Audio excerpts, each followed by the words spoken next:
কক্সবাজার শহরের পাহাড়তলী বাদশাগুনা এলাকায় মাথার খুলি উপড়ে ফেলে এক যুবককে নৃশংসভাবে হত্যার অভিযোগ উঠেছে।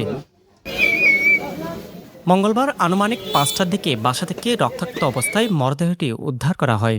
নিহত মোহাম্মদ আলী ঘুনারপাড়া এলাকার মোহাম্মদ আবুদ ছেলে। তিনি পেশায় একজন রাজমিস্ত্রি ছিলেন এবং পাহাড়তলী বাদশাগুনা এলাকায় তার দ্বিতীয় স্ত্রী ইয়াসমিন আক্তারের বাসায় বসবাস করতেন।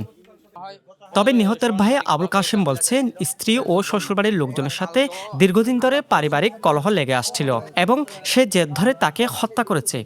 ওর বউ ছিল আর ওর শাশুড়ি ছিল, ওটা দুজনের সাথে নাকি ঝগড়া লাগছিল, ওটাই ওইটা করছে।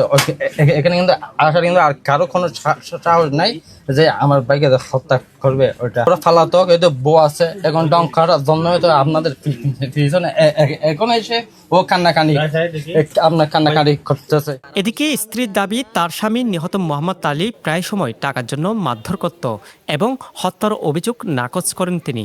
প্রতিদিন ঝগড়া হয়, টাকা আমি ডিউটি করি, প্রতিদিন আমার সাথে টাকা না দিলে মাইরদের করে, বাইরদের যখন করতেছে আমাকে ডিউটি আসার সময় আমার মেয়ে এসে আমার মাকে ধরে মারছে, মা তাকে চুলে ধরে ফেলে দিয়েছিল। আমি তখন আমাদেরকে নিয়ে গেছে, আমি আর জানি না এইখান থেকে। এলাকাবাসী বলছে, ঘটনার সুষ্ঠু তদন্ত করে দোষীদের আইনের আওতায় নিয়ে আসা হোক।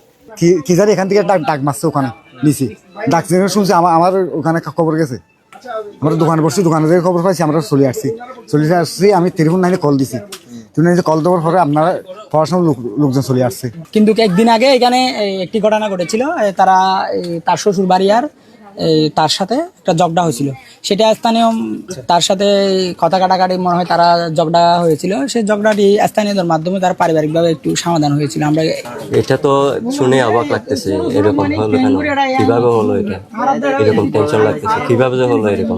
ঘটনার পর থেকে শ্বশুরবাড়ির লোকজন পলাতক রয়েছে, তবে ঘটনার প্রকৃত কারণ খুঁজতে কাজ করছে পুলিশ। News desk, পেনুয়া।